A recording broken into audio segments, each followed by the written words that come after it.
Are you the one carrying the emotional burden in your relationship? The one always offering solutions, making sure he's okay, and holding the weight of both your emotion and his? Let me tell you something that might change everything. You don't have to fix your partner's problems. I'm giving you permission to stop that now. And in fact, trying to solve things all the time and making it easier for him might be hurting your connection more than helping it. So if you ever feel emotionally overextended in your relationship or stuck in a fixing dynamic, then this video is going to be for you. I've been there and I know exactly how you feel. And this is something I actually still work on regularly in my own marriage.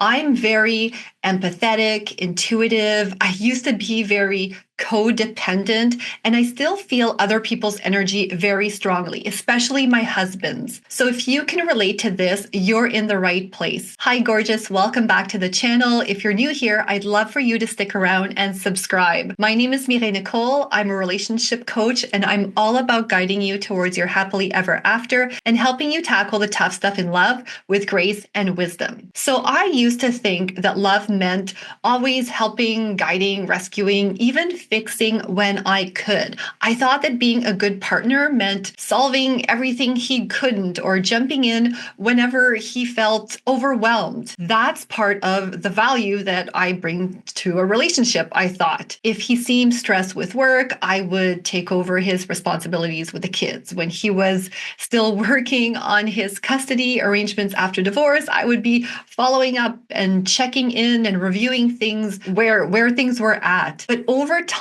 I realized that most of the time I wasn't being helpful. I was being controlling unintentionally, emotionally enmeshed, and deeply anxious. And I was often doing these things to manage my own feelings instead of truly helping my partner because I really wasn't helping him. It was more like I was doing things for him and even preventing his own growth. Now, there's an important nuance here because you do want to be supportive, right? And I do believe that relationships aren't always going to be 50-50. Some days you'll have to step up and take on more, while other days will just be too much and you won't be able to take on as much. There's just a really important nuance here that's easy to miss. Your job is not to fix your partner's problems, but to support him in solving his own problems when he needs you to. Too often we anticipate what our partner needs. We simply take on more than what we need, and then we burn ourselves out, and then we start,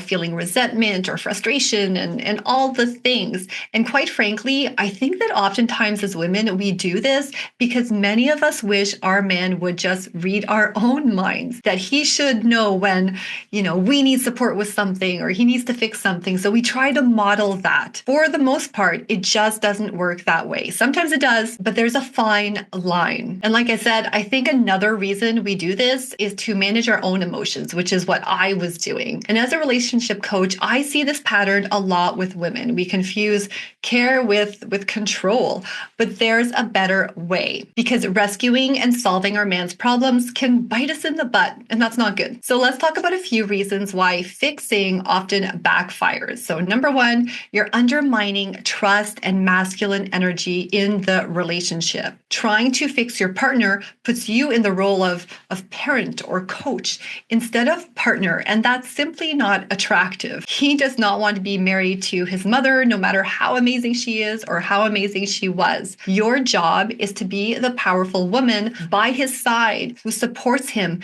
based on his leadership. That's so important, based on his leadership, because masculine energy thrives in autonomy and respect and trust, and constantly trying to fix things on his behalf only chips away at that. You get to remind him of who he is and what he's capable of. And I love sharing the reference to this part in the movie Jerry Maguire, where there was one of the main characters. He was the one getting the football contract or negotiating the football contract, and he wasn't getting a good deal. He was going to get screwed over, essentially. And his wife in the movie was there, and there's this moment in there. I think you can search on YouTube, contract negotiation, Jerry Maguire, something like that, And you can see the scene where the character's wife in the movie really reminds him of who he is. She's not solving the problem for him. She is kind of, I guess, telling him what to do, but in a very empowering and supportive way to him, and quite assertive. But there's such an impact, and it's a great illustration, maybe a little bit over the top, of really reminding your partner of who he is, what he's capable of doing, and what's his value, what are his abilities. And of course, you get to ask him what he needs in the moment. What can you do? Now, the second thing is what happens is you take on his emotional burden at a cost on top of your own. And when you absorb his struggles, it creates an imbalance in the relationship. You start feeling drained, he starts feeling smothered, and no one feels good at that point. And this dynamic just doesn't build the intimacy or the connection that I know you desire, that we all desire. It builds pressure. And this isn't the kind of polarity that you want. So I have a lot of videos on this channel about what to do when you have a moody or grumpy partner. I used to personally take on my husband's emotions and try to fix them all the time. So you can go back on the channel, find the playlist, and binge watch those. They will be really helpful if you find yourself in that situation. But just thinking back on my own experience, like if my husband was in a bad mood, I would try to figure out how to ease the situation or change his attitude or, cheer him up. And I'm not saying not to do that, but this can be a bad idea because then you don't get to show up in your full power. You potentially spiral down with him. And I love to share the example of like the lifeguard example, right? Like if someone's drowning, you're not supposed to dive into the water. Well, unless I guess you're like a lifeguard or Baywatch trained, maybe, but technically you're not supposed to jump out in the water too, because they will unintentionally I guess out of survival, so intentionally in a way, but not to harm you, but they can pull you down under too, right? You want to throw them a life vest or one of those round floaty devices, right? To help them out. You're not going in there and doing the work for them and, swimming out of the water for them on their behalf, right? You're giving them the tool or the support or, the helping hand so that they can get out of the water safely. And the last reason is that you block his growth. So many women talk about how they wish they had a man who was, more into personal development and healing and whatnot. But when you're trying to fix his problems all the time, you're actually preventing that from happening. He doesn't get to rise to the solution himself or grow. And the problems might keep happening in a way because you're enabling instead of empowering him. Let him solve his problems. Let him fix what's not working in his life. Now, the caveat is if he asks you for help with solving the problem, go ahead, right? You still have to be there for him, but there's definitely a fine balance here. And this actually just recently happened in my own relationship. Again, we had a situation where something was going on with our youngest, and just for context, our youngest is actually my stepchild, so there's a different dynamic there. And something was happening, and my husband was really, deep in thought, trying to figure out what to do here. And I kind of stepped back, right? I was there and I listened to him and I let him share what was going on and everything, but I wasn't jumping in trying to solve the problem. And later we had a conversation where he felt like I wasn't supportive enough, right? So through discussion, we got to understand, okay, what did he need in that situation? What was I not giving enough of? So for myself, maybe in that case, I was overprotecting myself and not being supportive enough in that example. But when you have the skills and the tools and the knowledge, you can get to that understanding and have that conversation with your partner so that you can, I don't want to say the word fix, right? So you can change your approach moving forward. And that's the goal. You're not always going to get it right.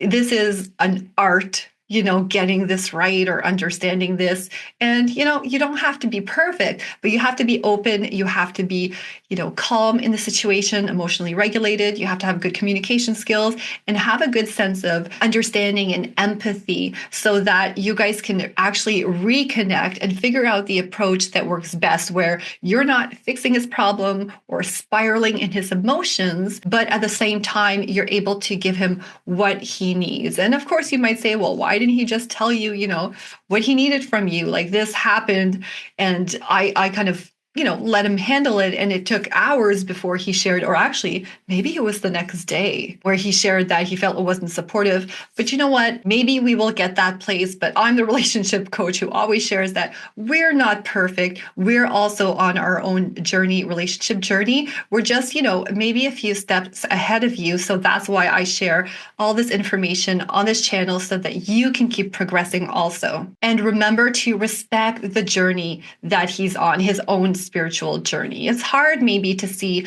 the man that you love going through things and you want to fix it, but it's part of what he was brought here, I believe, why he was brought here on this earth to experience, and you also. So here's what I want you to do instead. Number one, I want to encourage you to start working on your emotional detachment, or keep working on that if you started. And let me remind you that emotional detachment isn't cold when done correctly. It's a way of saying, I trust you to handle this. And it's about protecting you from that emotional spiral I was talking about earlier. Now, obviously, like I said, I'm going to remind you again, because it's important. You don't want to take this too far and seem avoidant or completely uninterested, but just remember that it's an art, but you can totally get there. Focus on the progress and not perfection. Now, the second way you can do this is through empowered empathy, not enmeshment. So when I was talking earlier about how I used to be very codependent with this and fixing problems and my husband's emotions, offer your presence,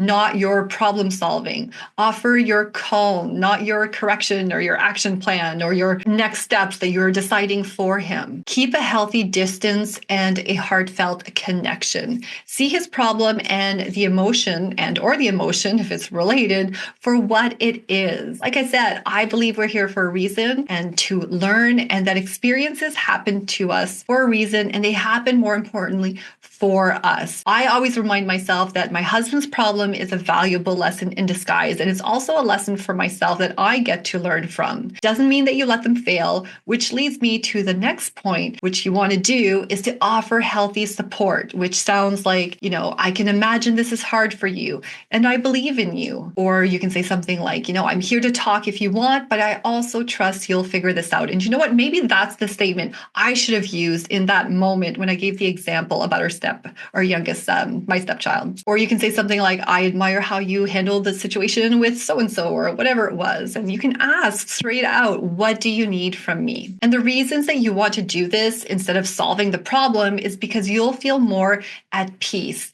And that groundedness and that peace and how you show up in your relationship has way more of a positive impact than any problem solving that you can offer and do on his behalf. And he's also going to feel more respected, like I said, because trying to fix things can also signal that you don't believe in his capabilities, which is going to be a huge turnoff because men value achievement. That's what they desire in their relationship. They want to feel valued for being able to solve problems and lead and fix things. So when you do that, you're taking that away from him, and he misses out on one of these desires that he instinctively has. And the relationship just becomes more balanced, mature, and magnetic. You both feel like you're contributors. No one is parenting the other person, and there's room for that attraction to stay strong. And at the end of the day, you both get to grow, because jumping in too fast or taking over will just make him lazy or lazier and prevent any chance there is for him to learn to fix his own problems. So focus on you and protecting yourself from any potential impact on you while being supportive, not avoidant. And to the last point, in some cases, you may need to set a boundary. So if something just is going too far, you may need to tackle the problem. Maybe you need to fix it, but communication is going to be key here. And that's a topic for a whole other video. So I'm going to stop it here for today. But for now, if you're ready to stop micromanaging your relationship and carrying the whole emotional load and fixing things, and to start showing up as the powerful, irresistible woman that you are, and you don't want to take this too far and not be supportive at all, grab my free emotional detachment cheat sheet below. I'll link to it in the comments and the description, and that will walk you through 3 steps to stop overfunctioning, releasing control, getting into your feminine energy, and just becoming that partner that really inspires connection in him, because you don't have to carry all of the emotional load or burden. No one wants that. You don't have to solve everything. That is not your job. You just have to stand in your power and let your love meet you there, because it will. I'd love to hear from you. Have you ever felt responsible for fixing your partner's problems? Drop a comment down below and let's talk about it. Now watch this video next.